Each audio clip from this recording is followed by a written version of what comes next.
Well, hello there and welcome back to another episode of Geek with Glasses Live. Today we're going to be doing something a little bit different. We don't have a product unboxing, we don't have a product review.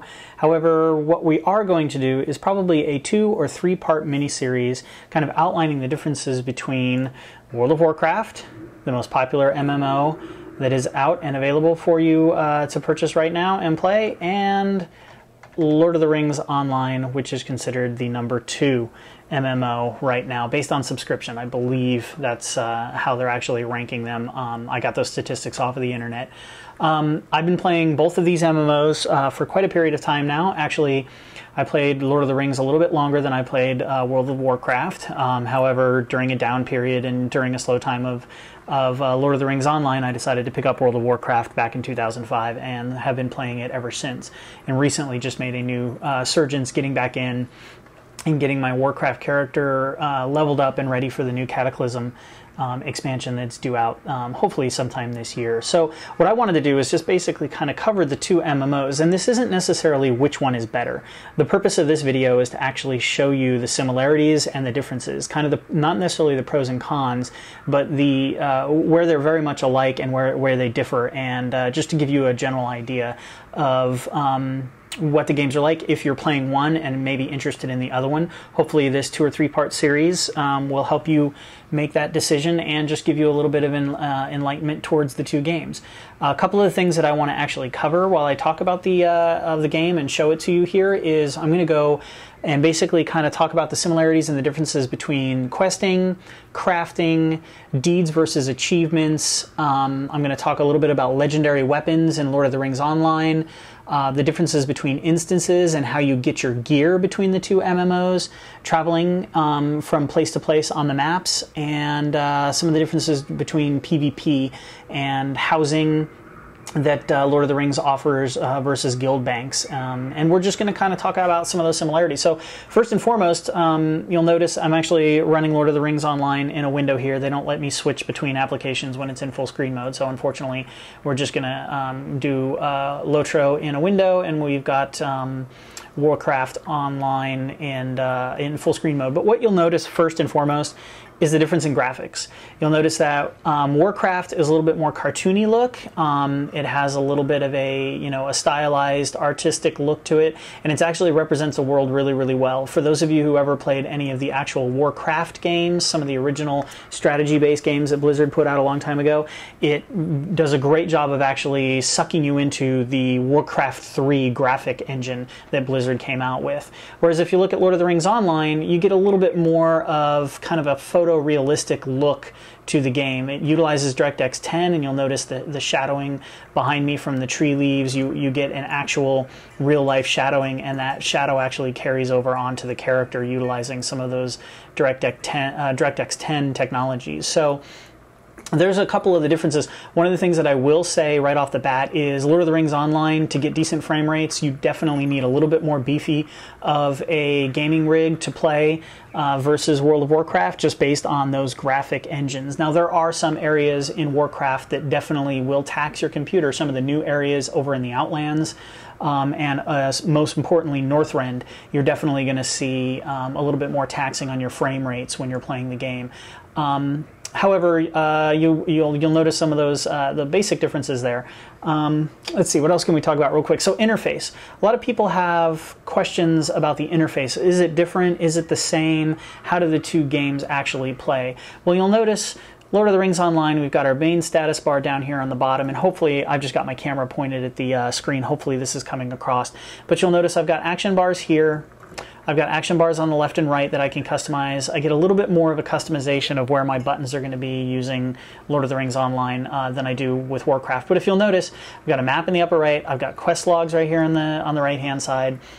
I have obviously my characters information, my health, and my actually I can't even think of what my power. I'm a level 62 champ, which is a melee DPS character or an off-tank character in Lord of the Rings Online. I also have my chat window down here.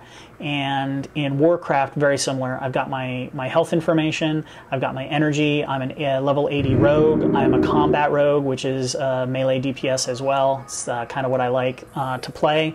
I've got a chat window, I've got my action bars here and here, I got my quests, and I got my minimap. So you'll see both very, very similar as far as the actual interface that the game has. So one of the other things I wanted to talk about a little bit is you'll notice bags. So you start off with World of Warcraft, you start off with a backpack, and you go through the game and you have to get bags. You have to get, you start off getting 6-slot bags, 8-slot bags, 10-slot bags, and you build those bags up as you quest and as you level through the game. And I think the largest, don't quote me on this, but I think the largest is like 24 bags, 24 slots in a bag now. So, and you can have up to 4 equipped bags. With Lord of the Rings Online, they take a little bit different approach. You start the game off with all of your bags. You get 5 bags, and you get all of the slots available in each of those bags up front. Pros and cons: you can always get more storage in Warcraft, and you're kind of limited and stuck with the amount of slots that you have in LOTRO, but the cool part is you get them right up front, so you can have as much stuff in your bags as possible from the get-go. We'll talk a little bit different how they actually compensate. Both of the games have banks. Let me actually run over and show you what those banks look like. I'm going to actually speed things up here with my rogue. We're in Stormwind, capital city of the Alliance. Just running around. As you can see, there's a few people here. But you'll notice one of the things that Warcraft does is compensates and allows you to have a bank with purchasable slots. As you can see, this is my main bank, and I've got my bag slots here. So if I open up all of my slots, the gray represents my bags that are in the bank. And again, whatever size bag you buy, you can put in those slots. So it gives you a lot of storage space. With Lord of the Rings Online, I'm actually not near my bank. But what I could show you is same concept. They have a bank, they have bank slots. Same thing, however, it is a predefined amount of storage. You don't get to actually choose the amount of slot or how big the bag is that you put within Lord of the Rings Online. Again, you do have to purchase those bags at certain levels for a certain fee in the in-game currency. In-game currency is pretty much the same, other than with Warcraft you have silver and gold. You get 99 silver as a gold, you get 99, and so on and so forth. With Lord of the Rings Online, you actually have copper, silver, and gold. 999 copper is a silver, 999 is a silver, I'm sorry, 999 silver is a gold, etc. And both of the games do have their own independent currencies. You'll notice there are a little bit of load scenes in Lord of the Rings. Some of the areas that you go are actually considered little private instances.